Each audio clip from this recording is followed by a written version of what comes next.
दा आंखौथ' सानगोन माथा गरम जाबायलै बे मानसि खासेया जानला मानला बुखिबाय थायो न' सिङाव थानानै एलकेनि भिडिअ'लै शेयार खालामो नो नेभार लोगोफोर दिनै मोनसे सिरियास इस्युनि सायाव बाथ्रा रायज्लायगोन स' नोंथांमोना भिडिअ'खौ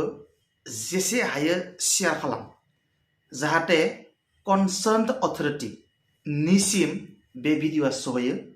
आरो गासैबो सापर्ट खालाम भिडिअ'खौ माखासे इउटिउबारफोर दङ माखासे निउज मिडियाफोर दङ पर्टेल बिथांमोनाथ' बेफोर बाथ्राफोरखौ हाइलाइट खालामा नाथाय आङो सासे नेहाथ मानसिया इउटिउब आरो फेसबुकनि गेजेरजों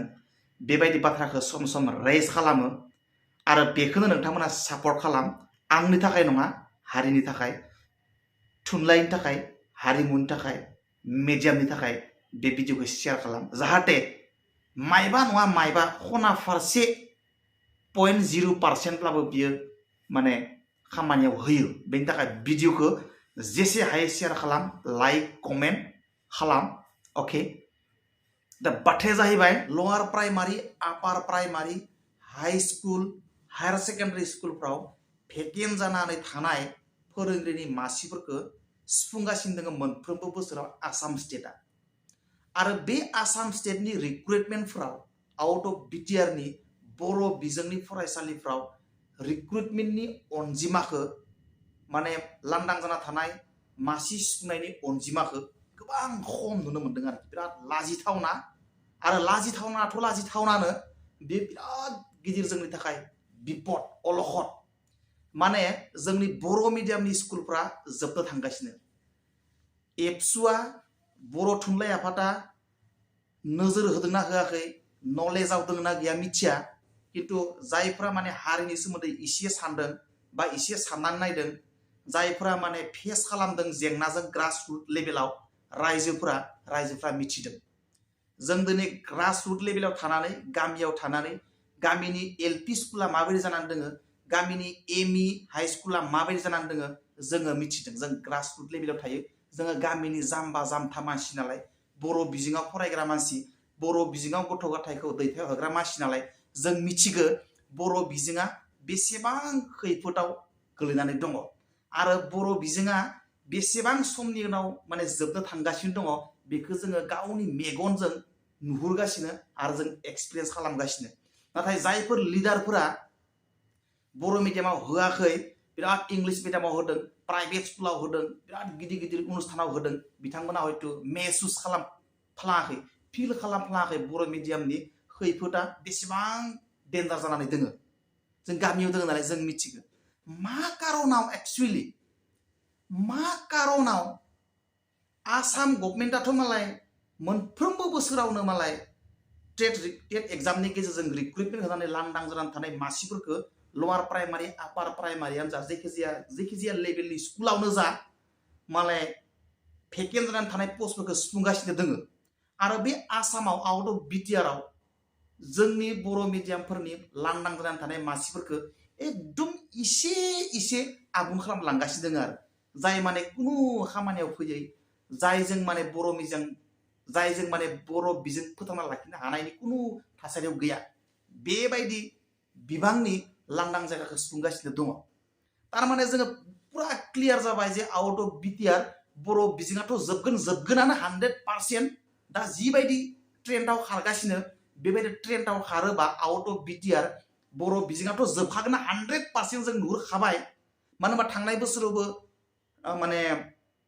जे टेटनि रिक्रुटमेन्ट स्कुलफोराव रिक्रुटमेन्ट होदोंमोन बेयावबो बर' बिजोंनि भेकेन्ट पस्टनि माने नाम्बारा फिलआप रिक्रुटमेन्ट होनाया एकदम इसेल' आरो देब्लायबो नै रिसेन्टलि नटिफिकेसन ओंखारनाया रिक्रुटमेन्टनि एकदम बर' बिजोंनि पस्टआ नेवमानल' आं हिसाब होनि जेनेबा नोंथांमोना नायनानै ला आं स्क्रिनावबो होगोन माने एलपि सेक्सनाव एसामिस मिडियामाव दङ 3156 भेकेन्ट पस्ट फिलआप खालामगोन बेंगलि मिडियाम दङ 548 भेकेन्ट जानानै थानाय पस्टफोरखौ फिलआप खालामगोन आरो बर' मिडियामाव दङ 46 एलपि सेक्सनाव 46 पस्टफोरखौल' फिलआप खालामगोन एलपि सेक्सनाव ओमफ्राय इउपि सेक्सनाव माने आपार प्राइमारि सेक्सनाव एसामिस मिडियामाव दङ 673 पस्ट फिलआप खालामगोन बेंगलि मिडियामा दङ 302 पस्ट फिलआप खालामगोन आरो बर' मिडियामा दङ मोन 12टा अनलि मोन 12टा आसुरित मोन 12टा भेकेन्ट पस्ट फिलआप खालामबा जानो बर' बिजोङा थांनानै थागोन गिलु बालु गिख्रंथाव जोंनि गिदिर गिदिर लिडारफ्रा बर' थुनलाइ थांना थानायनि बाथ्रा बुङो हारि थांना थानायनि बाथ्रा बुङो बिजों थांना थानायनि बाथ्रा बुङो थुनलाइ राव हारिमु मोनफ्रोमबो सेस जालांगोन बिजोङा गैयाब्ला रावबो थांना थानाय नङा राव थुनलाइ हारिमु जेबो बुस्थुआनो थांना थानाय नङा खिन्थु जोङो गिदिर गिदिर डायलग मारिना लिडारफ्रा जेबो लाब जाया ओमफ्राय हिन्दी टिचार एसामिस मिडियामाव 230 दङ बेंगलि मिडियामाव दङ 103 आरो बर' मिडियामाव हिन्दी टिचार 0 हिन्दी टिचार बर' मिडियामाव 0 हिन्दी टिचार नाङा नामा आउट अफ बिटिआर नि बर' मिडियाम स्कुलफ्राव हिन्दी टिचारनि गोनांथि गैथारा नामा बिराद लासिंसिं आरो बेथ' बे जाबाय बारु आउट अफ बिटिआर मा आसुरित बाथ्रा बिटिआराव बर'फोरानो सरकार सालायदों बर'फोरानो जिखिजाया डिपार्टमेन्ट सालायदों एजुकेशन डिपार्टमेन्ट सालायदों मा कारनाव लांदां जानानै थानाय फोरोंगिरिफोरनि मासिखौ मा कारनाव फिलआप खालामा सानफ्रोमबो एभ्रि इयार एभ्रि उइक एभ्रि मान्थ टिचार्सफ्रा रिटायारमेन्ट लागासिनो आरो बे रिटायारमेन्ट लानायनि एगेन्स्टआव दिनै 10 बोसोरनि बांद्राय जालांबाय दिनैसिमबो माने टेट एग्जामनि गेजेरजों रिक्रुटमेन्टनि गेजेरजों भेकेन्ट जानानै थानाय पस्टफोरखौ फिलआप खालामाखै गेजेर ससेयाव खालामदोंमोन नाथाय बिराद गोजाम टिचारबो खालामदों मडार्न जुगजों गोरोबै फोरोंगिरिफोरखौ माने रिक्रुटमेन्ट होदों नट आउट बुंनो गोनां गैया मोजां रिक्रुटमेन्ट होदों किन्तु थोजासे नङै बिबांनि फोरोंगिरिफोरखौ माने आगोलनि बोराय बोरनानै थानाय रिटायार जाहां फोरोंगिरिफोरखौ माने एपइन्टमेन्ट होदों बारा माने नांगौ बायदि खामानि मावहोनो हानाय नङा बिथांमोनखौ गोदान जुगनि टेट पास जानानै थानाय माखासे फरायसाफोर दोङो आरो बिनि एगेन्स्टआव माखासे पस्ट भेकेन्ट जानानैबो दोंखायो बै माखासे पस्टफोरखौ मानो फिलआप खालामनायनि थाखाय सरकारा बिटिआर सरकारा मा कारनाव सिन्था खालामाखै आसुरित रायजोफोरा सांग्रां जानाया मोजां साननाया मोजां आरो ओंखायनो माने जों बयबो रायजोफोरा भइस होनाया मोजां आरो रायजोफोरा एक्चुअली लोब ओंखारनाया मोजां नङाबा जोंनि गामिनि फरायसालिफ्रा जोबस्रांनायनि लामायाव आरो बै फरायसालिया जोबस्राङोबा बिजोङाबो जोबस्रांगोन थुनलाइयाबो जोबस्रांगोन राव हारिमु आरो माने गासै एन्टायार नों कमिउनिटियानो जोबस्रांलांगोन आं दाखालिबो बुंदों मोनसे हारिखौ बुथारनो थाखाय बिनि मानसिफोरखौ बुथारनो गोनां प्रयोजन गैया बे हारिखौ बुथारनो थाखाय बे हारिनि बिजों बे हारिनि थुनलाइ बे हारिनि हारिमुखौ बुथारोबानो बे मोनसे हारिया अट'मेटिकलि थैलांगोन बियो जों बयबो बुजिनाया मोजां मोनसे हारिखौ बुथारनो थाखाय बे हारिनि मानसिफोरखौ बुथारनांगौनि कुनु प्रयोजन गैया बे हारिनि राव थुनलाइ बिजोंखौ बुथारोबानो अट'मेटिकलि बे हारिया थैलांगोन जों बयबो मिथिगौ ओंखायनो एक्चुअली जों बिटिआरावनो जुदि नांगौ रोखोमनि फोरोंगिरिखौनो रिक्रुटमेन्ट होना लानो हायाबा लामा दालां माबा माबि पलिटिक्स माबा माबि नांलाय खमलायसो बारा आसुरित दा आंखौथ' सानगोन माथा गरम जाबायलै बे मानसि खासेया जानला मानला बुखिबाय थायो न' सिङाव थानानै न' सिङाव थाया मुवा थानांगौ दे न' सिङाव थायाबा मुवा थांना बुखिहैनांगोन आं रखम सोरबा गोरों आंथ' जाम्बा जाहैबाय गोरों मानसिफ्रा न' सिङाव थानानै बुखिनाय न' सिङाव थानानै बुखिबानो खामानि जायो जोंनि हारिनि लिडारफ्रा न' सिङाव थानानै बुं जोंनि माने आफादफोरनि हारिमायारि आफाद बर' थुनलाइ आफाद एबसुफ्रा न'आव थानानै बुं लिडारफ्रा न'आव थानानैनो प्रेस मिट हो न'आव थानानैनो मेम'रेन्डाम लिर न'आव थानानैनो सोरदोबा रायज्लायहैथां ससे बाहाय थांनानै लिडारफोरजों प्राइम मिनिस्टारजों रायज्लायनांगोन ना चिफ मिनिस्टारजों रायज्लायनांगोन ना एडुकेशन मिनिस्टारजों रायज्लायनांगोन ना मेम'रेन्डाम हैनांगौ हैथां ना जायखिजाया खामानिया जानांगौ खामानिया जानो थाखाय आं बबेबा राजा लामायाव थांनांगौनि गोनांथि गैया आरो थांनांगौबा थांगोन आं हारसिं थांनो हाया सोरबा आफादा मेनेज खालामनांगोन बेखौ आन्दलनखौ एबसुआ मेनेज खालामनांगोन बर' थुनलाइ आफादा एरेन्ज खालामनांगोन आन्दलनखौ रायजोफोरा थांगोन डेफिनेटलि मानो होनबा हारिनि बाथ्रा दं हारि थांनाय थैनायनि बाथ्रा दङ दिनै जों हारिखौ बिराद रेस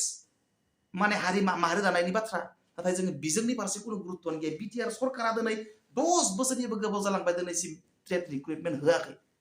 मा आसुरित खालि लामा खालि दालां खालि माइबा गासै बेलेग डिपार्टमेन्टखौ गोसो होयो एडुकेशन डिपार्टमेन्टखौ मा खालामनो गोसो होआ एजुकेशना एक्चुअली मा it is a part of fundamental rights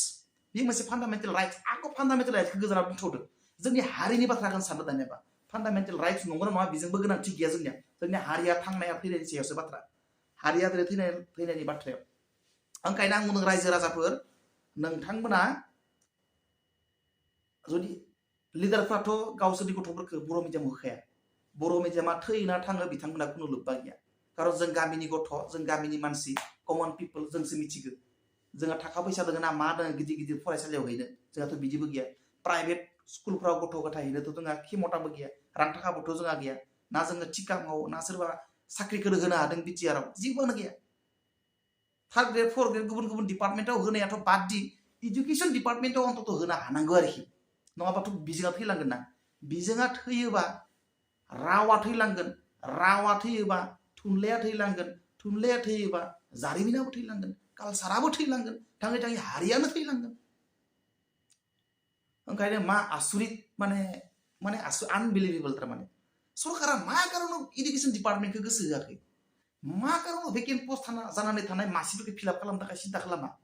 खालि माबा माबि आबुल टाबुल बुकियो आरोखि टेट पास जानाय माने केन्डिडेट गैया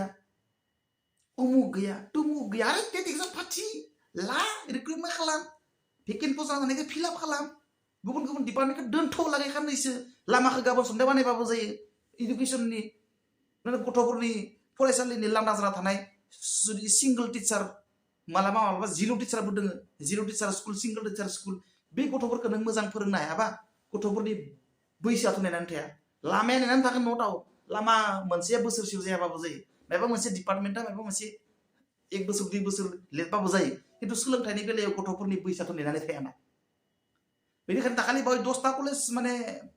माबा खालामदों प्रभिन्सियेलाइज खालामदों भेरि गुड इनिशिएटिभ वेलकामिं स्टेप नंगौ बिराद मोजां जादों खिन्थु फाउन्डेसन लेभेलखौ नों गोग्गोम खालामनो हायाबा कलेजखौ मजबुत खालामनानै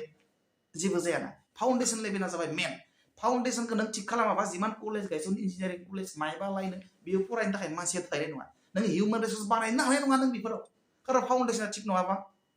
जेबो बुस्थुआनो जाया आसुरित बेनिखायनो भिडिअखौ शेयार खालाम जाहाथे सोरबा लिडारफ्रा नुयो बाय साननायथ' नङा जोंनि बाथ्राखौ जोंलाय सोर मानसि जोंनि बाथ्रा खोनानो थेवबाबो अन्तत शेयार खालामोबा बेखौनो नुनानै सोरबा जुदि बार लाबोनो हायोबा आंनि बाथ्राखौनो बयबो बुंनानै जुदि एसे थासारि सोरजिहोनो हायोबा बेनो मोनसे इस्यु जायोबा अन्तत सोरबा लिडार सासेनि माथायाव एसे स्ट्राइक खालामहैयोबा बाथ्राया नंमारगौ जांलै होननानै एसे साननो गोनां खालामनो हायोबा बेबो जथेस्थ' गोबां इउटिउबार दङ फंसे बाथ्रा बुङा